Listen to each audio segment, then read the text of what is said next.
Good day and welcome to this special segment of the RCB Radio Sports Show, live at 92.5 and 94.8 FM and online at www.rcb.ie. As we continue our build-up now to the world of sporting action, we look ahead to one of the biggest events on over in the UK. This weekend it's the Crucible, the World Snooker Championship, and we're delighted to be joined today by the one and only Barry Hawkins. Barry, who's spent the last 12 successive seasons inside the top 32 of the World Snooker Tour. Barry, Crucible time, it's always a bit of magic in the air in terms of Sheffield, and this time around there will be some fans in the presence, and that'll bring out the atmosphere and make it that bit more extra special and give back that old vibe that we used to have in Sheffield. Yeah, definitely. I think all the players are really looking forward to this year. Last year was obviously really pleasing that it went ahead, but having no fans in that arena was very strange, to say the least. It felt really eerie and it didn't really feel like the World Championship. So, all year we've been playing behind closed doors now and not seeing any faces at all. And it's been great because we've had tournaments, but at the same time, it's been quite lifeless. You need a bit of atmosphere in there. So all the players are really looking forward to seeing some faces and getting a bit of atmosphere in that arena again. And Barry, are you the type of sort of player that you feel that adrenaline rush, you sort of feed off the crowd in terms of energy when you can sort of soak up that atmosphere when you hear those claps going out after a big break? Is that a real sort of a spur for you? Does it make you sort of get the adrenaline pumping? Does it get you into that bit of extra gear, do you find? Or are you one of those players who just likes complete sort of silence that you can block everything out? I think I prefer the fans there, definitely. I need a bit of adrenaline. It normally makes me play, not always, obviously, but it makes me play my best snooker if there's a lot of people there and there's a bit more pressure, and helps you focus a little bit more. So, sometimes you crumble, but more often than not, it's a great feeling having fans there and playing well in front of them. So I feel like I'm definitely one of the players who thrive with a crowd there, really.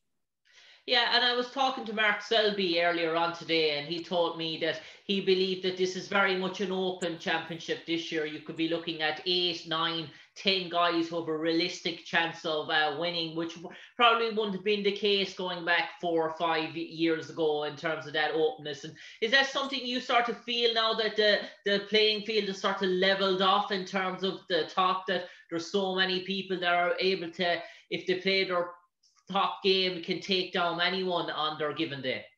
Yeah, I think he's probably correct in saying that. Maybe even a few more players than that, who could actually win it, because on their day, he could beat anybody. The only difference is people got to do it over very long sessions, which is quite hard to sustain sometimes. But, the way the strength in depth is in snooker now, you wouldn't be surprised if one of the outsiders come along and win it, because everybody can play amazing snooker on their day. So, it'd be interesting to see how the players cope with the fans being back in there again, because we're so used to playing with no faces in the crowd. I think people have got used to that sort of setup, but, it brings a little bit more pressure and a little more buzz to the place again. So it'd be interesting to see how the players, settle. And I suppose, Barry, in terms of your own form coming into the tournament, it's been sort of steady, I would call it, a bit of mediocre type. You're reaching sort of certain levels, but not really contesting maybe the finals of tournaments coming into it, but you are notching up wins as well. So how do you feel? Do you feel that you're happy with elements of your game, but there's other areas where you feel you can obviously go up another gear or two in the Crucible as well? Yeah, I think you're bang on there, to be honest with you.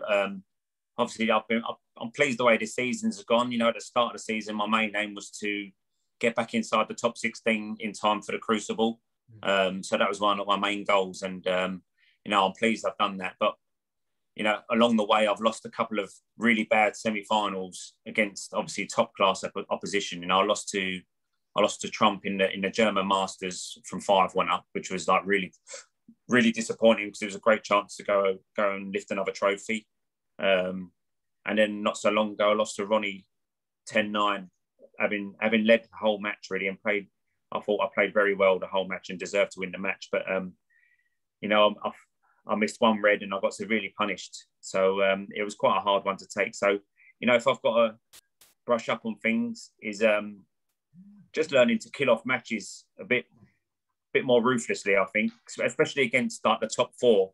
I've been winning a lot of matches against the not say lower ranked players, but players ranked a little bit lower. So, you know, if I've got to pick a hole out of my game, I'd say sometimes I've let the top four off, having been in, you know, winning positions. So, you know, if I can correct that and get it right for the World Championship, you know, who knows, I might have a chance.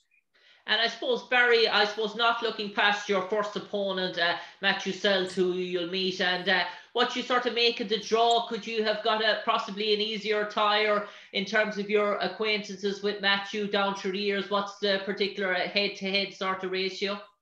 To be honest with you, I don't really know. I know okay. I played Matt at a Crucible a few years back, and I was leading quite comfortably, really. I was 7-2 up and he come roaring back at me and played some great stuff, and I managed to win 10-9. So, you know, I'm hoping that don't go the same way again, really. Hopefully it's a bit more of a comfortable win. But, you know, there's no easy games. They've come through 2, 3, 4 tough qualifying rounds to get to this stage. So they'll be full of confidence, match sharp.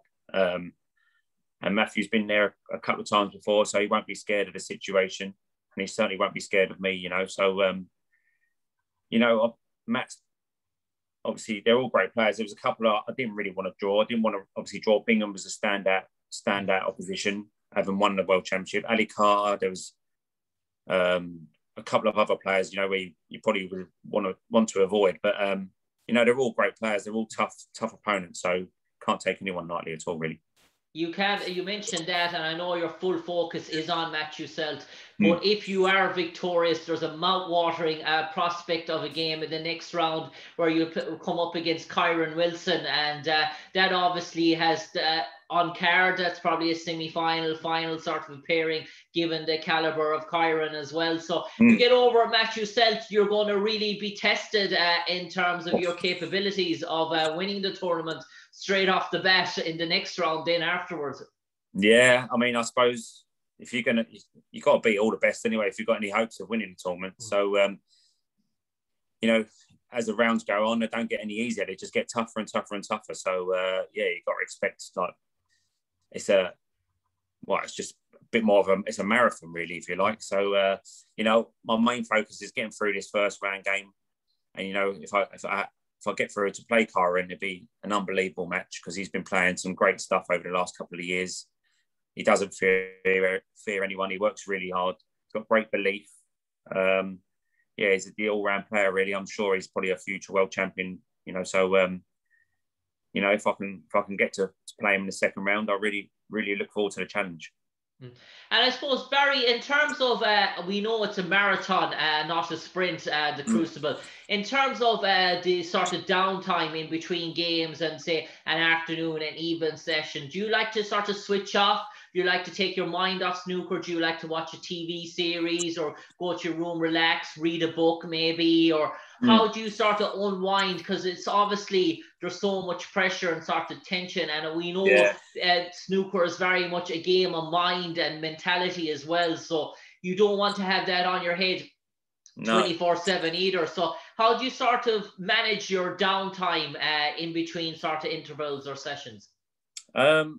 It's exactly what you just said there, really. I mean, I just try not to watch too much snooker because, as you say, you know, you're drained enough from the match anyway. So when you're watching it, you still like get involved, and it's even more draining. So I try not to watch the snooker in between my sessions, and like I say, I just get into series, watch a few films, and I'm actually going to take my bike with me this year, I think. So maybe to try and get out on the bike a little bit and go out to the Peak District, and, you know, if I can get through my first game and I've got a day off in between that and the second match, then I'll go out riding my bike, you know, get a bit of fresh air and just, as I say, just try and switch off, really. And I suppose, Barry, we all know in terms of snooker as well, there's sort of bravada in terms of some players like to play the mind games and sort of make comments in sort of social media. I speak to Mark, says he's gone off social media. He says to himself that he doesn't actually, while the snooker is on, he doesn't actually read up on any sort of snooker comments in terms of that, in case something might be mentioned that might distract his attention. Are you very much the same, Barry, in terms of when the snooker's on, you just don't want to hear about any other snooker news involving any other player? Would you like to hear a bit of soccer news or something else, but absolutely nothing in terms of what's going on or what's been said in terms of the snooker? No, yeah, exactly. I think you just got to concentrate on your own game and you concentrate what you're doing. You know, I've done exactly the same. I'm not on Twitter anymore. To be honest, I was a late comer to the social media thing anyway, and you know, so many silly comments on there and people putting stupid stuff on there, you know, it can have an effect on you. So yeah, I decided quite a couple of years ago that it's not for me.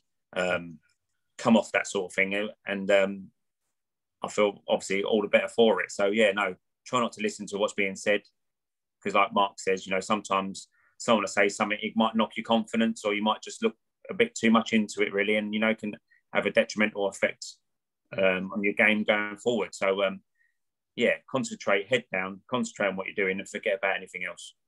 And I suppose, Barry, just two more questions from me. The second last one, in terms of, you mentioned practice time, and between the snooker, in terms of the lead up to the game, I suppose, the day before the game, is it still very much important to get in practice, or how do you sort of work the sort of practice sessions in along the time schedule when you're playing? Is it very much if you win, if you're successful, and maybe the next day you're not playing, is that a day off, and then maybe the next day you get back practicing? Or how do you sort of allocate it? Is all time dependent on how successful you are? Have you it all mapped out or planned out when you how long this practice is? A half an hour on this, or 45 minutes on this, and break? And is it very much as planned sort of schedule, really? Yeah, well, there's a couple of practice tables at the Crucible behind in backstage, so you need to book your sessions. You only get like 30-minute sessions a day if you want to take them. Obviously, if no one turns up for them sessions, then you can stay on there longer if you feel like you want to. With regards to like winning my first round game, I think I'll only have a day off in between, so I won't be doing too much practice if I do get through that first game. You know, on my day off, I'll be more like, as I say, getting out, staying fresh, staying sharp in my mind, really. And you know, I might have a little half an hour in the evening or something before my second round game. But you know, if I have a few days off, and like you say, I'll probably have a day off and not play at all. Because one day ain't really going to make much difference to you. You've been practicing non-stop, you know, leading up to World Championship. So you really should have done all your practice beforehand. You know, like half an hour here and there is not going to make much difference. It's more just to keep your arm in, really, and just to keep ticking over. I suppose, Barry, lastly for me, I know you've been inside the top 32 and you've been ranked inside the top 20 an awful lot for the last decade or so. But in terms of the Crucible sort of success, seeing what Stuart Bingham did a few years ago, coming from nowhere, coming out for the pack and winning that, does that really instill the belief that to yourself and other people inside that top 20, that's not a Judd Trump, or that's not a Neil Robinson, that's not a Ronnie or a Mark Selby, that if I produce my best game and I get the sort of role that Stuart got, that 2021 could be my name lifting that trophy? Well, you've got to think that. Otherwise, there's no point, you know, turning up and playing in the event. You've got to, you know, you've got to be realistic about it. You know, I'm just concentrating on winning my first game. But, you know, if once you get into that tournament and you get into the groove, you know, and you get past the first couple of rounds, you're in the thick of it then. So you've got to look at someone like Stuart. You know, I think he turned up not expecting to go that far in the tournament, and probably, you know, at the end of it, didn't it? It's like a dream come true, really. I suppose deep down he weren't expecting to win the tournament, but once you start getting through them rounds and you get closer and closer, you know, you're just getting your own little bubble. So, you know, I look at Stuart. You know, he's a great player, and if he can do it, then why not, really? Sorry, you disappeared there. Did you see? Did it carry on? Yeah, it carried on, Barry. Barry, an absolute pleasure talking to you today. As we said to Jack and we said to Mark as well, best of luck at the weekend. Hopefully you achieve your targets that you set out to achieve. And no doubt we'll be watching on here in Ireland. We love our snooker as much as everyone does in the UK as well. Best of luck, Barry, and hopefully things progress the way you like it to be. Fingers crossed. Cheers, mate. Cheers, Barry. Take care. Bye. Bye-bye. Bye.